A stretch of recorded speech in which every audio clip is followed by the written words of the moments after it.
This is the Yom Yom for today. Sayings by the previous Lubavitcher Rebbe, a practice instituted by the by the Rebbe, by the I guess the previous Rebbe, by the previous Rebbe's father. Every morning after davening, including Shabbat and festivals, Rosh Hashanah, Yom Kippur, we should say a part of this book of Psalms. The book of Psalms is divided into 30 portions.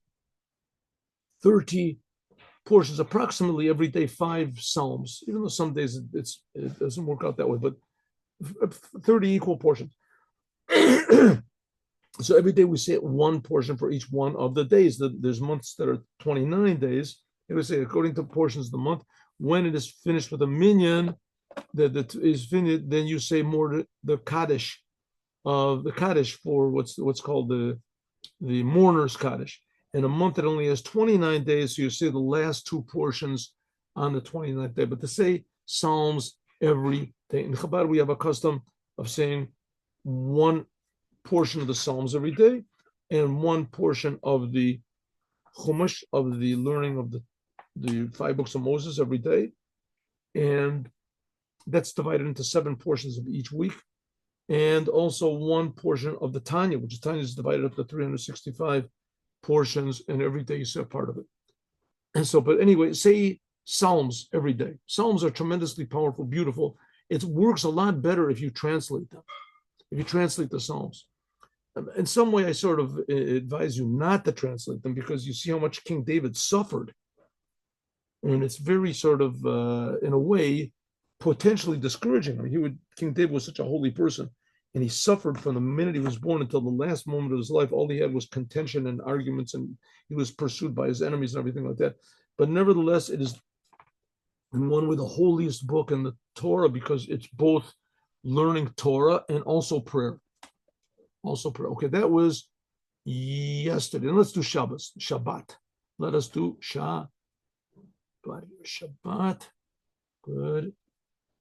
From my grandfather's talks. The grandfather, this is the previous Rebbe writing, so he was the 6th Rebbe of Chabad. So this is the 4th Rebbe of Chabad, Rabbi Shmuel. 3 days before Shabbat are preparation for Shabbat. The Zohar says about Shabbat that from it all the days are blessing.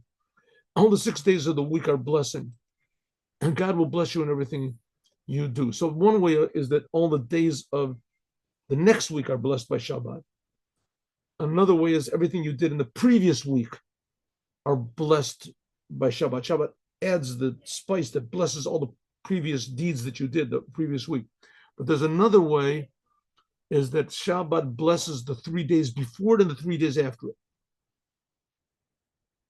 The blessing of Shabbat is for the days preceding it and the days following it.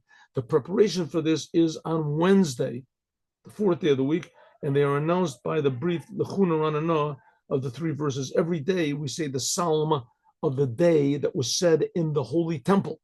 Every day when they were making the sacrifices, so they were saying the psalm of the day. Every day there was a different psalm. You can look at any religious, genuine Siddur prayer book, and you'll see that they have the what's called the psalm of the day. You say so on the psalm of the day on Wednesday. It ends with 3 sentences from another psalm, the Chuna Ranana. And that's also how we begin the prayers of Shabbat, with these 3 sentences also. The Chuna Ranana Hashem, the Gilul Tzur Rishen. Okay, that is Shabbat. That's tomorrow. Yes. Okay, good. Stop the share.